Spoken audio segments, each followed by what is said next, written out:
video on how to create a freelance portfolio that attracts clients is sponsored by Envato Elements. A portfolio usually contains client work, but it doesn't always have to, and I'll tell you about that later. So a portfolio allows your clients to imagine what you could do for them. There is a way to create a portfolio that converts, but yes, you can just throw your work onto a website and it can still work. However, if you create a more of a strategic approach to portfolios, you are more likely to turn them into leads. A portfolio shouldn't just contain pretty work. It should show your problem-solving skills, but how do we do that? You should try and create a story with your work. You should talk about the problem, the insight, and the solution. Here are some examples of things that you could talk about.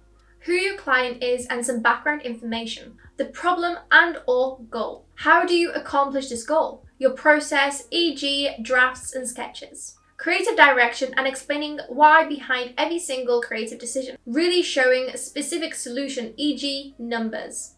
When storytelling, you should think about your target audience and their pain points, whether that is growing their business, getting more sales, or standing out from competition. You can showcase that all in your portfolio. So how should you present your work? You want your client to feel like this is a real project and you want to bring it to life. And there's 3 ways that you can do that. You can either do some photography, create your own mockups, or use mockups. Talking about mockups, I use Envato Elements for my mockups as I don't have the time to create them on my own.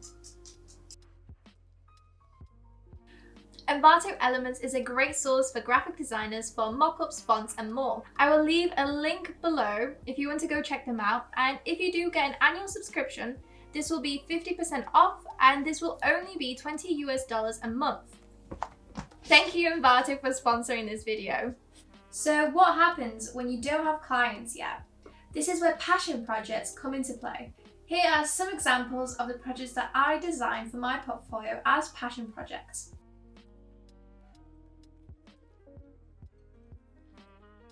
So when designing a passion project, you should keep in mind the client that you would love to work with. For me, I have chosen projects that I'm very passionate about, inspired by, or really want to work with those clients. So I designed an empowering candle brand, a mature dog treat brand, an alcohol-free drink, and fun and playful vitamins. So it has been a while since I updated my portfolio, and it's definitely something on my to-do list. However, what my portfolio still includes is my style, which is brave, empowering, and playful. But I would definitely include more empowering pieces and really focus on the illustrations. If you are not ready to create your own briefs, you should have a look at Briefbox or other designers that share briefs/challenges. For example, Brief Club by Natalie Gollop, Brand Bootcamp by Katie from Wildflower Design, as well as Abi Connick also shares challenges. Another way that you can produce portfolio pieces is by redesigning existing brands. So for example, I have recently rebranded Starbucks, Fanta, and the Mr. Beast burger. And if you haven't seen those videos, definitely go check them out. I'll leave a link in the bio. Redesigning brands allows your clients to see an interesting take on these brands, as well as allows you to be innovative. You can also do some charity work. Catch a Fire is a website that I used before, and I worked with a River Trust charity, and I created some illustration and web design. Charity work is very good to have on your portfolio as it shows your interest and you are designing for good. You can also do some collaborations with other freelancers. For example, on one of the portfolio pieces that I worked on, I worked with a copywriter that was for the brand called Wonder. This allows you to learn some good teamwork and skills in this environment, plus networking is always good.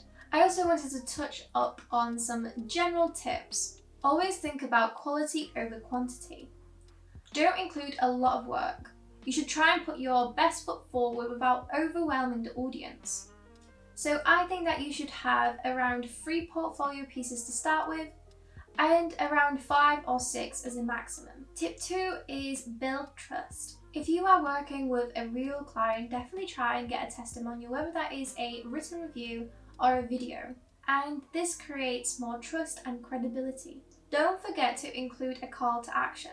For example, on my website, I address a pain point of my customers, which is standing out from competition.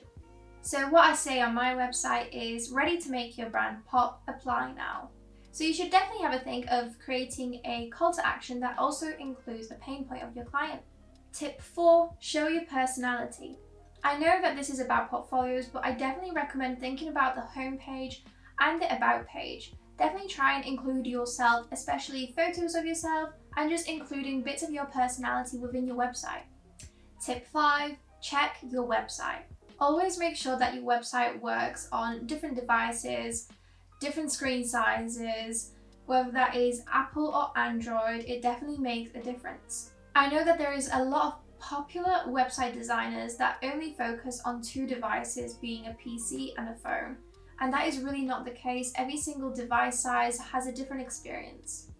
For this exact reason, I switched my website to Webflow because I wanted to really control the experience and ensure that my website really works on any different size. And if you want to know a little bit more about Webflow, it doesn't involve any coding if you don't want to, and it's not a template like, again, other popular sites. I hope that you have learned something new about portfolios and you are inspired to improve it right now. And if you have enjoyed this video, please give it a thumbs up, please comment, subscribe. It really helps my channel out a lot, and I will see you guys next time. Bye!